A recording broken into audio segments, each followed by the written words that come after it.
इस वीडियो में हम करेंगे केमिकल कोऑर्डिनेशन और इंटीग्रेशन चैप्टर। हमारी क्लास 11th एनसीईआरटी का ये चैप्टर नंबर 19 है। तो चलिए शुरू करते हैं।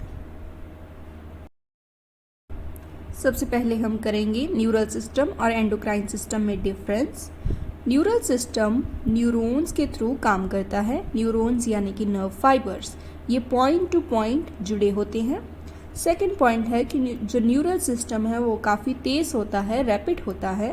थर्ड पॉइंट, ये फास्ट तो होता है लेकिन इसके इफ़ेक्ट्स शॉर्ट लिव्ड होते हैं। फोर्थ पॉइंट, जो नर्व फाइबर्स होते हैं वो हमारी बॉडी में सभी सेल्स तक नहीं पहुंच सकते हैं। हमारा एंडोक्राइन सिस्टम हार्मोन्स के थ्रू काम करता है। ये काफ़ी स्लो होता है और इसके इफ़ेक्ट्स लॉन्ग लास्टिंग होते हैं। ये हमारी बॉडी में सभी सेल्स तक पहुंच सकता है। यानी कि अगर हमने कोई ऐसा काम करवाना है जिसमें हमारी बॉडी के सेल सेल तक हमारा सिग्नल पहुंचे तो वो एंडोक्राइन सिस्टम के थ्रू करवाया जा सकता है। नेक्स्ट हमारा एक क्वेश्चन है जिसमें ये पूछा गया है कि हमारी बॉडी में कौन से ऐसे दो सिस्टम्स होते हैं जो कोऑर्डिनेशन और इंटीग्रेशन का काम करते हैं। तो आप कमेंट सेक्शन में बताइए इस वीडियो को पॉज करके कि आपके अकॉर्डिंग ऐसे कौन से दो सिस्टम्स हैं हमारी बॉडी में जो कोऑर्डिनेशन और रेगुलेशन का काम करते हैं। आई थिंक आपने लिख दिया होगा। तो इसका आंसर है न्यूरल सिस्टम और एंडोक्राइन सिस्टम। न्यूरल सिस्टम और एंडोक्राइन सिस्टम हमारी बॉडी में मिल के कोऑर्डिनेशन और रेगुलेशन का काम करते हैं।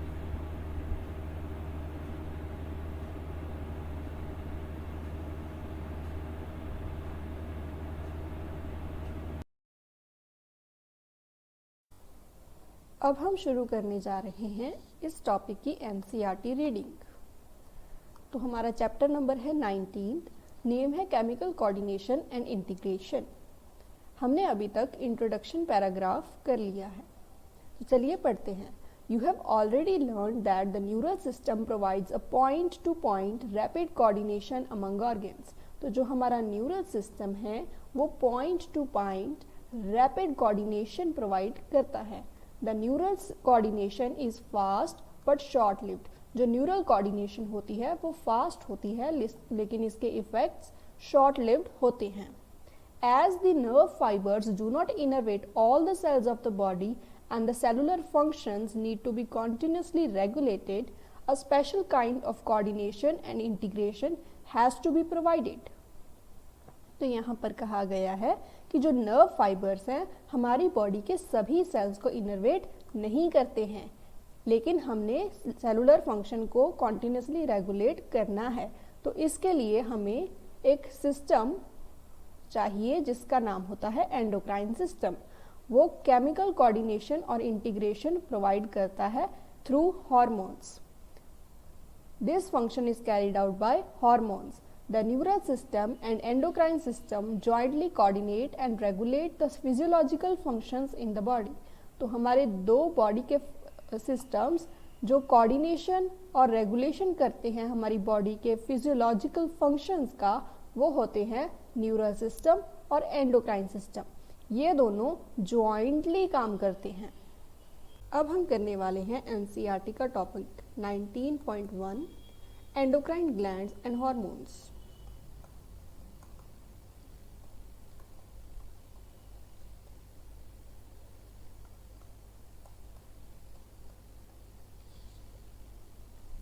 तो चलिए शुरू करते हैं। सबसे पहले एंडोक्राइन ग्लैंड्स को डक्टलेस ग्लैंड्स भी कहा जाता है। तो endocrine glands are equal to ductless glands. इन्हें डक्टलेस ग्लैंड क्यों कहा जाता है? इन्हें डक्टलेस ग्लैंड इसीलिए कहा जाता है क्योंकि इनकी डक्ट्स नहीं होती, दे लैक डक्ट्स। इनकी जो सेक्रीशन होती है वो बिना किसी डक्ट्स के डायरेक्टली ब्लड में डाल दी जाती है। सेकेंड पॉइंट है कि जो एंडोक्राइन ग्लैंड्स हैं उनकी सेक्रीशन को क्या कहा जाता है? So the secretions of endocrine glands are called hormones. तो एंडोक्राइन ग्लैंड्स की सेक्रेशंस को हार्मोन्स कहा जाता है। अब हार्मोन्स क्या होते हैं, तो हार्मोन की डेफिनेशन करते हैं हम पहले।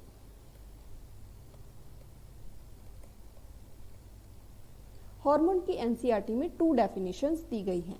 एक है क्लासिकल डेफिनेशन और दूसरी दी गई है current scientific definition.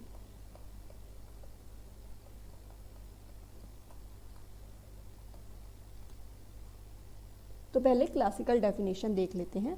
Classical definition के अकॉर्डिंग हार्मोन्स वो केमिकल्स होते हैं जो एंडोक्राइन ग्लैंड्स के द्वारा प्रोड्यूस किए जाते हैं। तो chemicals produced by endocrine glands are called hormones. फिर कहा गया कि जो हार्मोन्स होते हैं वो ब्लड में रिलीज किए जाते हैं। So they are released into blood, और ये ट्रांसपोर्ट किए जाते हैं ब्लड के through, and they are transported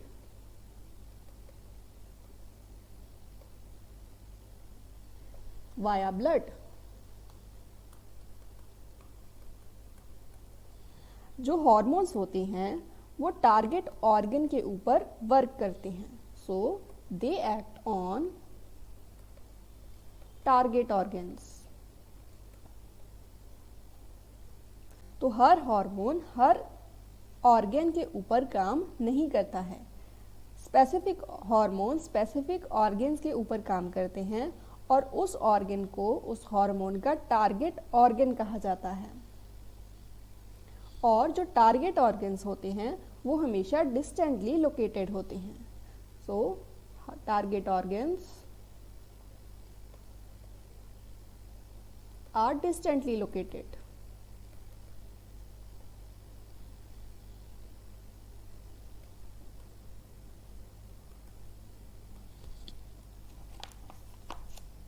ये तो हो गई थी क्लासिकल डेफिनेशन। अब हम करंट साइंटिफिक डेफिनेशन के बारे में बात करेंगे।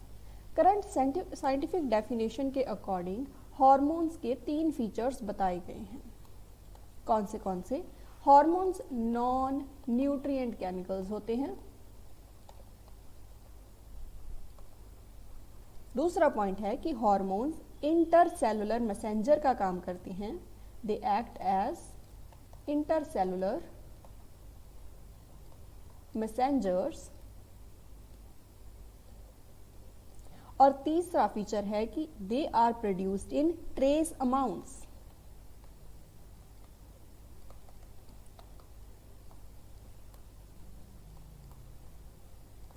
तो अब हम बात कर लेते हैं नॉन न्यूट्रिएंट केमिकल्स क्या होते हैं। नॉन न्यूट्रिएंट केमिकल्स का मतलब है कि हार्मोन्स को हमारी बॉडी एनर्जी सोर्स की तरह नहीं लेती है, इससे हमारी बॉडी न्यूट्रिएंट डिराइव नहीं करती है, ये बस मैसेंजर्स का काम करते हैं। इसका न्यूट्रिशन एंड ऑल दैट पे कोई भी रोल नहीं होता है।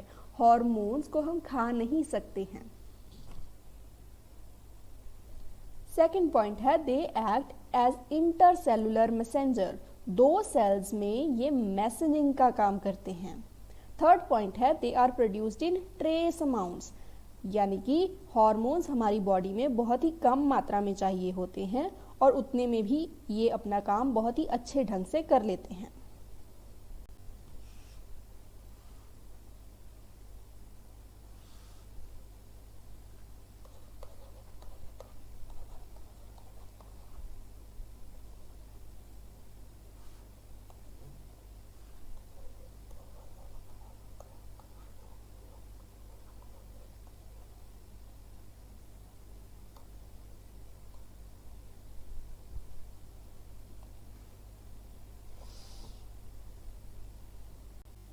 हमारी एनसीईआरटी में इनवर्टिब्रेट्स और वर्टिब्रेट्स के एंडोक्राइन सिस्टम में थोड़े से डिफरेंस दिए हुए हैं, उसे जान लेते हैं। तो अब हम करेंगे difference between endocrine system of invertebrates and endocrine system of vertebrates.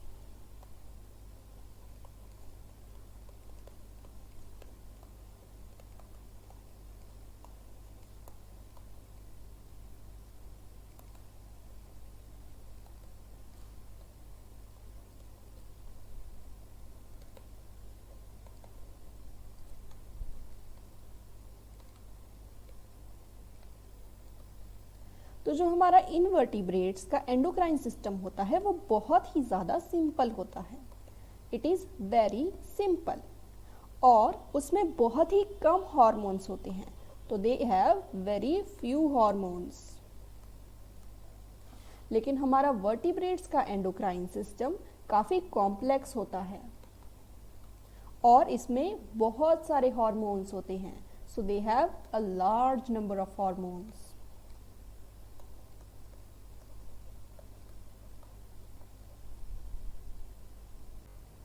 अब हम इस टॉपिक की एनसीईआरटी पढ़ लेते हैं।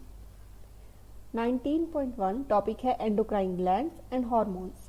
Endocrine glands lack ducts and hence are called ductless glands. तो एंडोक्राइन ग्लैंड्स को डक्टलेस ग्लैंड कहा जाता है क्योंकि उनकी डक्ट्स नहीं होती हैं। Their secretions are called hormones. Endocrine glands की सेक्रीशंस को हार्मोन कहा जाता है। The classical definition of hormone as a chemical produced by endocrine glands and released into the blood and transported to a distantly located target organ has current scientific definition as follows. So पहले हम classical definition देखते हैं hormone की। Hormone वो chemicals होते हैं जो endocrine glands के द्वारा प्रोड्यूस किए जाते हैं। इन्हें ब्लड में रिलीज किया जाता है और इन्हें ट्रांसपोर्ट किया जाता है डिस्टेंटली लोकेटेड टारगेट ऑर्गन के पास। इसकी करंट साइंटिफिक डेफिनेशन को भी जान लेते हैं। Hormones are non nutrient chemicals. Hormones non nutrient chemicals होते हैं, इससे हमारी बॉडी न्यूट्रिशन ड्राइव नहीं करती है। Which act as intercellular messengers. दो सेल्स के बीच में ये मैसेंजिंग का काम करते हैं। And are produced in trace amounts. Hormones trace amounts में प्रोड्यूस किए जाते हैं। इनकी हमारी बॉडी में ज़्यादा मात्रा में ज़रूरत नहीं होती है, थोड़ी मात्रा में ही ये अपना काम कर देते हैं। The new definition covers the number of new molecules in addition to the hormones secreted by the organized endocrine glands. इस लाइन में कहा गया है कि जो हमारे ऑर्गेनाइज्ड एंडोक्राइन ग्लैंड्स होते हैं, वो ग्लैंड्स जिनका काम ही हार्मोन प्रोड्यूस करना होता है, उनकी सेक्रीशन को तो हम हार्मोन्स कहेंगे ही। लेकिन जब से ये न्यू डेफिनेशन आई है तब से हमने कुछ और नए मॉलिक्यूल्स को भी हार्मोन्स की लिस्ट में इंक्लूड कर दिया है जो ऑर्गेनाइज्ड एंडोक्राइन ग्लैंड्स प्रोड्यूस नहीं करते हैं। कोई और ग्लैंड्स प्रोड्यूस करते हैं लेकिन उनके अंदर ये वाले फीचर्स होने के कारण हम उन्हें हार्मोन्स में रखने लग गए हैं। अब अगली लाइन है, invertebrates possess a very simple endocrine system with few hormones whereas a large number of chemicals act as hormones and provide coordination in the vertebrates. तो यहाँ पर invertebrates और vertebrates के endocrine systems का comparison किया गया है। जो invertebrates होते हैं उनका endocrine system काफ़ी ज़्यादा simple होता है और उसमें बहुत ही कम hormones होते हैं, लेकिन हमारे vertebrates के endocrine system में बहुत ही large number के chemicals hormone का काम करते हैं। The human endocrine system is described here. इस चैप्टर में हम ह्यूमन एंडोक्राइन सिस्टम के बारे में पढ़ेंगे। हमारा नेक्स्ट टॉपिक है 19.2 human endocrine system. Human endocrine system topic में एनसीईआरटी में 4 चीज़ों के बारे में बताया गया है। पहली चीज़ है what is included in endocrine system. Endocrine system में हम कौन सी चीज़ों को कंसिडर करते हैं। सेकेंड टॉपिक है list of organised endocrine glands. Organised endocrine glands की लिस्ट दी गई है। अब ऑर्गेनाइज्ड एंडोक्राइन ग्लैंड्स क्या होते हैं? वो ग्लैंड्स जिनका काम हार्मोन्स प्रोड्यूस करना होता है, उनका और कोई काम ही नहीं होता, उनका मेन काम ही हार्मोन प्रोड्यूस करना होता है, उन्हें कहा जाता है organised endocrine glands. Third topic है list of the glands that produce hormones but are not organised endocrine glands. वो ग्लैंड्स जो ऑर्गेनाइज्ड एंडोक्राइन ग्लैंड्स नहीं होते हैं लेकिन वो हार्मोन्स प्रोड्यूस करते हैं, यानी कि उनका प्राइमरी फंक्शन हार्मोन प्रोड्यूस नहीं करना होता, सेकेंडरी फंक्शन उनका हार्मोन प्रोड्यूस करना होता है, प्राइमरी फंक्शन उनका कुछ और होता है। Fourth topic diagram showing the location of various endocrine glands in our body. फिर हम डायग्राम करेंगे जिसमें हम बहुत सारे एंडोक्राइन ग्लैंड्स की लोकेशन के बारे में जानेंगे। अब हम इन टॉपिक्स के बारे में पढ़ लेते हैं। हमारा फर्स्ट टॉपिक था what is included in the endocrine system. तो एंडोक्राइन सिस्टम में हम एंडोक्राइन ग्लैंड्स को इंक्लूड करते हैं और कुछ टिश्यूज़ या सेल्स को इंक्लूड करते हैं जो हार्मोन्स प्रोड्यूस करते हैं। अब आप वीडियो को पॉज कीजिए और एंडोक्राइन ग्लैंड जितने आपको आते हैं उतने कमेंट सेक्शन में लिखने की कोशिश कीजिए।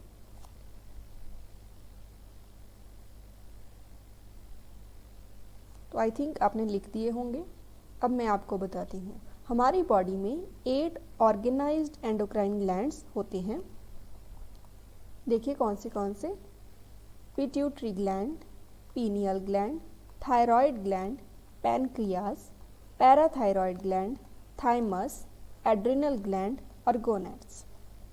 मेल में टेस्टिस होता है और फीमेल में ओवरीज होते हैं। तो हम साथ के साथ इसके लोकेशन भी देख लेते हैं। देखिए हमारा पिट्यूटरी ग्लैंड कहाँ है। हमारा पिट्यूटरी ग्लैंड यहाँ पर है। हमारा थायराइड और पैराथायरॉयड ग्लैंड ये रहा। थाइमस यहाँ पर होता है। पैनक्रियास यहाँ पर।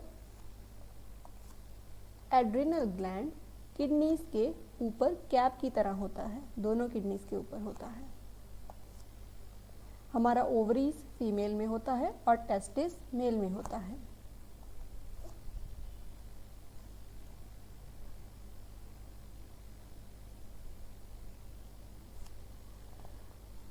अब हमारी बॉडी में कुछ ऐसे ग्लैंड्स भी होते हैं जो ऑर्गेनाइज्ड एंडोक्राइन ग्लैंड्स नहीं होते, लेकिन वो हार्मोन्स प्रोड्यूस करते हैं। तो वो 4 इन नंबर होते हैं। कौन से? गैस्ट्रोइंटेस्टाइनल ट्रैक्ट, लिवर, किडनी और हार्ट। हमें पता है कि इन चारों का प्राइमरी फंक्शन कुछ और होता है, लेकिन इनका सेकेंडरी फंक्शन या कहीं ना कहीं इनकी फंक्शन की लिस्ट में हार्मोन्स भी आते हैं। तो कुछ हार्मोन्स ये भी प्रोड्यूस करते हैं। हमारा गैस्ट्रोइंटेस्टाइनल ट्रैक्ट, उसका प्राइमरी फंक्शन है डाइजेशन, लेकिन वो कुछ हार्मोन्स भी बनाता है। लिवर का प्राइमरी फंक्शन कुछ और है, किडनीज का कुछ और है, हार्ट का कुछ और है, लेकिन ये कुछ हार्मोन्स भी बनाते हैं। NCERT topic 19.2 human endocrine system. The endocrine glands and hormone producing diffuse tissues और cells located in different parts of our body constitute the endocrine system. Endocrine system में क्या क्या आता है? एंडोक्राइन सिस्टम में एंडोक्राइन ग्लैंड्स आते हैं और वो सेल्स या टिश्यूज आते हैं जो हार्मोन्स प्रोड्यूस करते हैं। Pituitary, pineal, thyroid, adrenal, pancreas, parathyroid, thymus and gonads, testis in males and ovaries in female are organised endocrine glands in our body. हमारी बॉडी में 8 ऑर्गेनाइज्ड एंडोक्राइन ग्लैंड्स होते हैं। Pituitary gland, pineal gland, thyroid gland, adrenal gland, pancreas, parathyroid, thymus और gonads. In addition to these, some other organs, for example, gastrointestinal tract, liver, kidney, heart also produce hormones.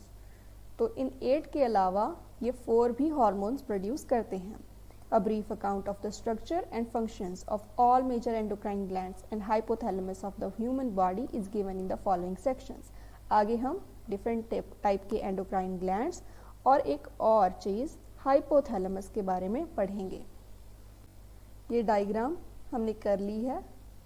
इसमें ये वाला hypothalamus है, ये वाला, ये पीनियल है, यहाँ पर पिट्यूटरी है, ये थायराइड और पैराथायरॉयड, थाइमस, पैनक्रियास, एड्रिनल